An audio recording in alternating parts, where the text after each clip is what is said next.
Бүгін біз сендермен ежелден келе жатқан қазақтың ұлттық асық ойынын ойнаймыз. Хан талапай деген. Хан талапай деген осындай көп асықтарды аламыз. Осы асықтарды ортаға лақтырамыз. Соның ішінде осындай қызыл асық болады, ерекше. Осы қызыл асық кімге түседі, сол ойынды бастайды. Ал дайынсыңдар ма ойнағанға? Иә. Талапай, ау талапай, басталды ойын.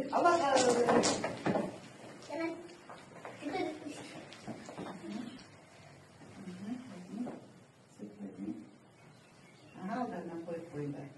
Жарайсыңдар балалар. Енді асықтарды мына сызыққа ілгендеп тізіп қойыңдар. Bir үлкен ішіндегі алып қалыңдар. Қойыңдар анау сызыққа ілгендеп. Садо бастайды. Садо аттарынан. Ал бар. Ана Садоға сұрақ қоямыз. Садо нені түспей қалды? Садо Қазақстанның президентінің аты кім? Қасым-Жомарт Тоқаев. Ой, жарайсың, орнына тұр. Степа.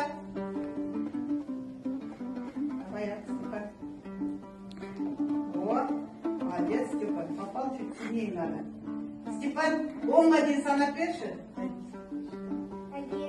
2, 3, 4, 5, 6, 7, 8, 9, 10. Ой, жарайсың, Степан.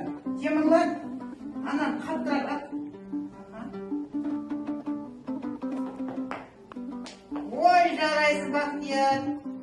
Молодец. Ой, жарайсың, Садо. Бақтияр.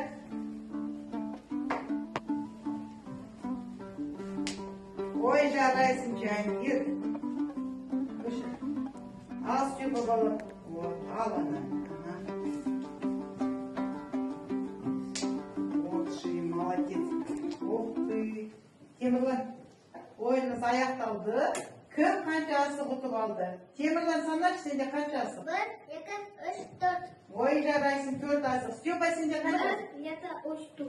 Ой, жарайсың, Степанда да 4 екен. Садо, сенде қанша? 1, 2, 3. 3 асық ба? Жарайсың. Бақтияр, сенде қанша асық? 1, 2, 3, 4. Ширин, сенде қанша асық? 1, 1, 2, 3 асық. Жангир, сенде қанша? 1, 2, 3. ой, жарайсыңдар. Бүгінгі олжаларың осы. Осымен балалар біздің бүгінгі хан талапай ойыны аяқталды.